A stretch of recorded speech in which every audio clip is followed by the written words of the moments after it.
So it's the next day and I'm partway through the second caliper. A bit more of an issue getting all the bits out of it, but basically it came apart okay. It's just getting the cylinder or the piston out one of the cylinders was a bit of an issue. But what I'm doing at the moment is I'm actually doing a bit of media blasting. So I've replaced the protective coating on the inside of the screen. Obviously you can imagine with the amount of media bouncing around at high pressure, it actually does obviously ruin these disposable covers. This is obviously on the inside of the screen. Well, I actually bought, when I put the new cover on, the new red piece, basically the new door, because the other one had bowed. I actually put a protective cover right the full width of it, which has lasted quite well. Not sure how many hours it's done, but it's lasted pretty well. And the actual protective screen is the original one it came with, so I had sort of double protection. And what I've just done is basically taken off the outside one, put a new one on to make it a bit more lighter. And I also dropped another LED light on the top side of the cover. And now you can see it a lot better. So I'm going to see, apart from the strobing of this fluorescent light here, so I'm going to see if I can actually show you a little bit of the sound or the media blasting while I'm doing it. It will be a bit noisy, so I'll probably have to do that section a bit quiet.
Once again, using the media blast, it's come out nice and clean. I just stuffed a bit of rag in the actual cylinder to make sure no bouncing sounds or went inside there, but it wouldn't have got a direct hit anyway, so very little chance of it actually damaging the bore at all. And obviously it looks far better than the other one. It's got to be done now, the other half side.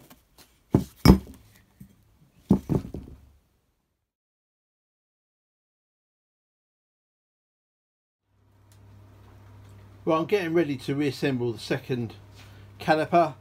Been a few days since I actually done the powder coating. I've just come out here and cut all the actual bolts off. I had all the fixings in there because the powder coating obviously sticks to the bolts. It's quite hard to get them out. So a few of them I had to sort of just cut the edges off or the ends off to get them out, and just clean up the surfaces where required. Obviously taking care of its mounting surface. So I'm getting all the parts ready to reassemble the second one. And I did actually do a video of the first one on time-lapse, but obviously it was quite quick, so it might have missed out some information that people might enjoy to know. So I thought I'd just go through it, what I'm going to be doing on the video. It does obviously take a bit longer to do than you want it to do when you're trying to record it all, so that's the reason why I did it on time-lapse first of all. But I'll try and do it at normal speed the second time. So obviously the parts that are laid out, obviously the calipers themselves, I will give them a bit of a final clean inside here, the actual balls where these pistons got to go. Obviously pistons are already there.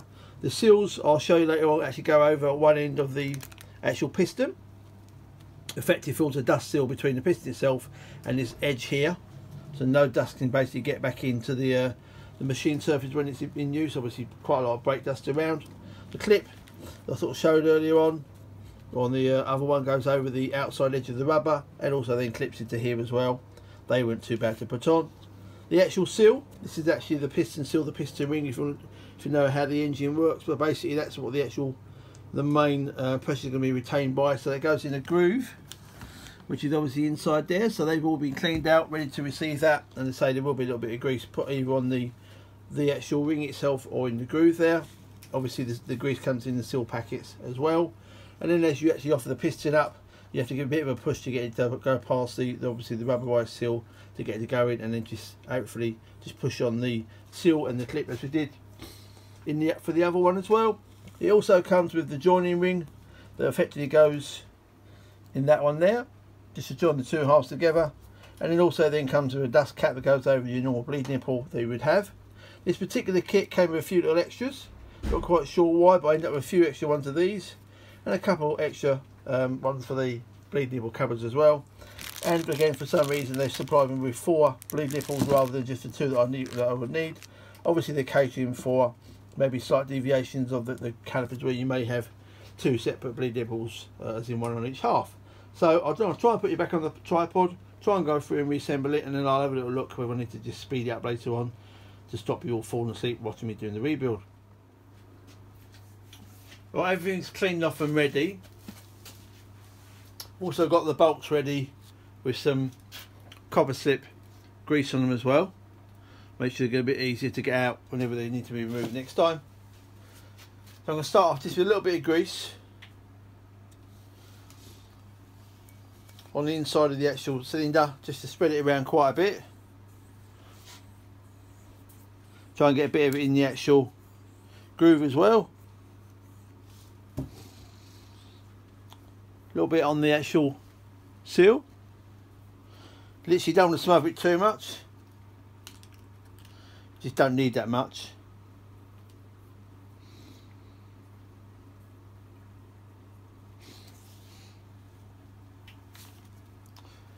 It can sometimes be a little bit tricky to get these in there, but it's not too bad. Obviously it's slightly bigger than the external hole, so it's just a matter of feeding it in there, make sure it doesn't twist up and getting to plop in, so it's not too bad. Running quite easy. Just make sure there's still some grease on the outside edge that's going to be hitting the piston, or the piston that will be sliding on. Piston itself,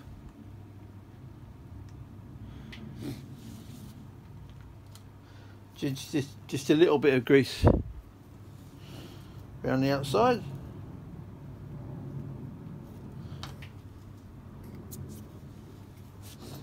The seal that I mentioned before literally just slips over this edge here.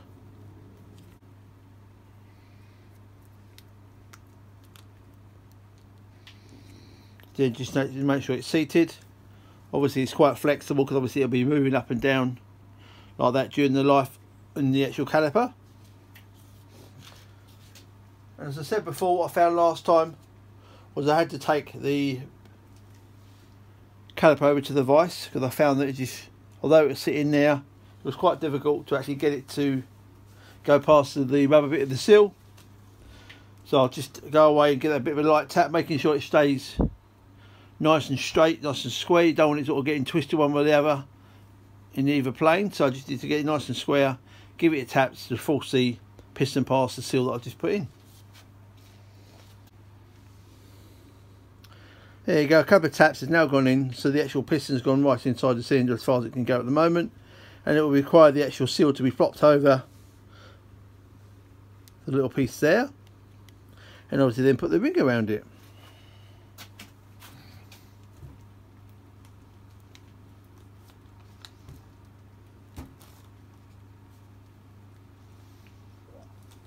As you can see, you push the piston right home.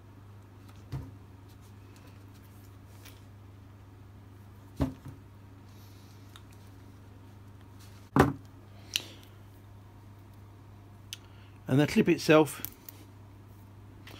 isn't really too much tension on it, so it shouldn't be that hard to actually push over the edge of the rubber.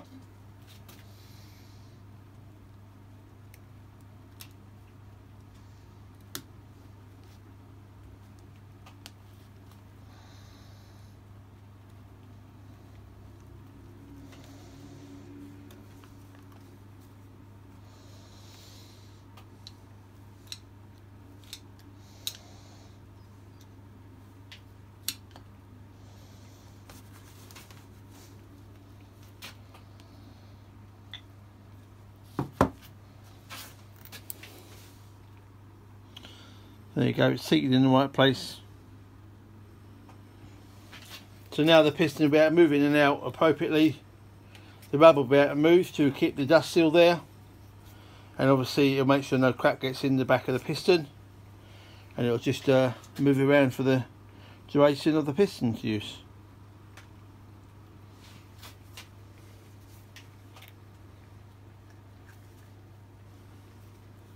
Exactly the same for the other one, but the other one has the rubber seal that's got to go in the joint between the two halves of the caliper.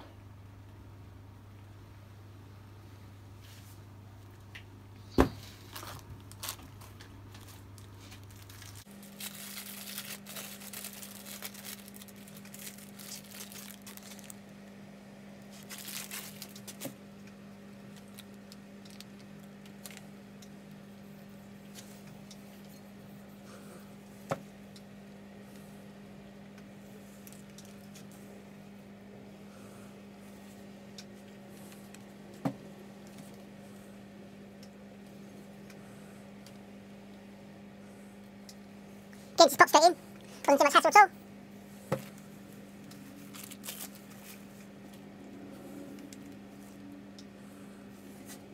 Getting the second piston ready. A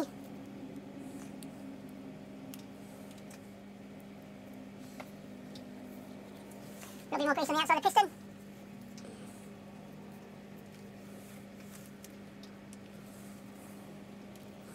Make sure there's enough on the actual piston ring itself with the seal.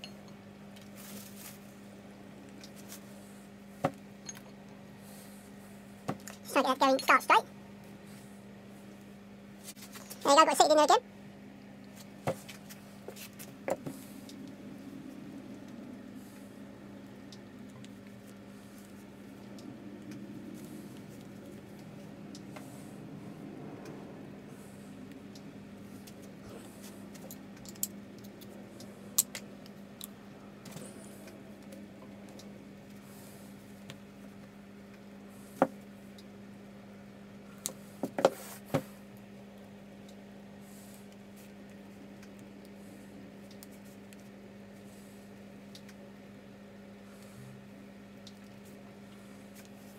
Got there in the end, a little bit tricky. I think I probably had the piston a bit too far out, but eventually pushed it a little bit more.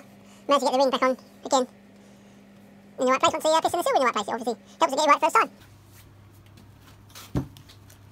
Last bit of grease on the rubber seal, so a little bit on the seat itself. Obviously I've already blown all the holes out already.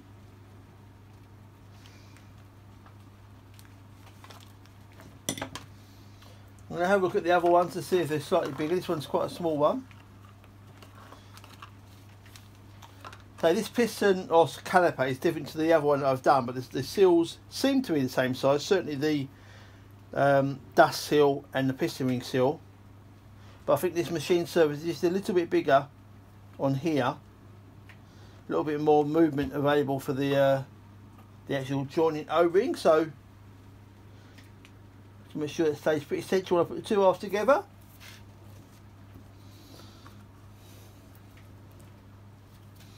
Find a little look to make sure they're okay.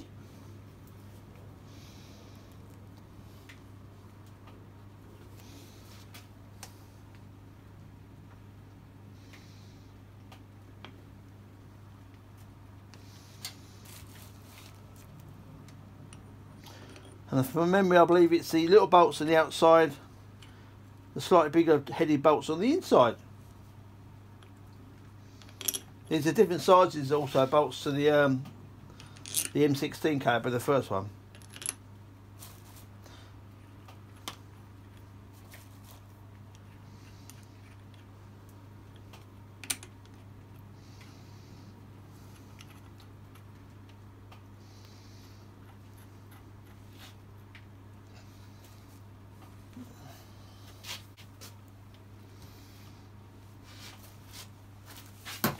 The powder coating does affect the size of the head as well, so you have to make allowances for that. You might use an adjustable spanner, or maybe the next size ratchet or socket up to get a good bite on it. So I'm going to do a little play around with these to get the right ones, but I'm going to get it bolted on now anyway.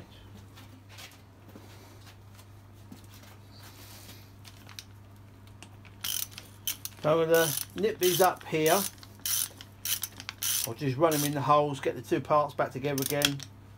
Put it in the vise nice and firm, sort out the correct torque settings, and then Nip up these 4 bolts and then try and get ready to do a bit of a test to see if it's working okay.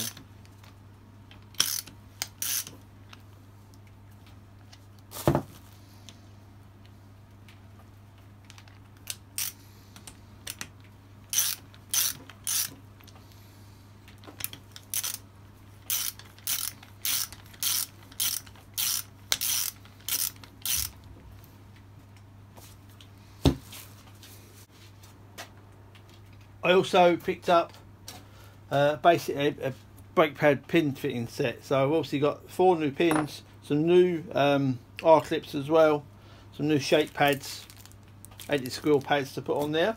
So I'm going to put them together initially using probably the old pins and an old set of pads that I got out of one of the calipers, just to try it all out. I want to make sure obviously working properly, and then when I fit it on the car, obviously put all the new gear on as well with appropriate copper stick to try and make sure I've keep it nice and lubricated to get out again and stop any squeal from the back of the brake pads.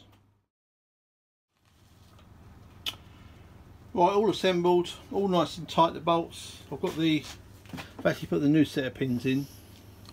The old ones are a bit rusty, so they're just sitting in there with the old set of pads. Got the old bleed nipple in at the moment.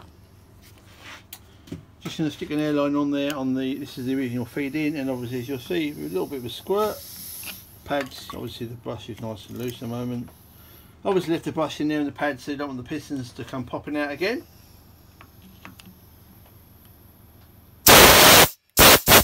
Both coming out nice and evenly. And also go back in nice and easily as well.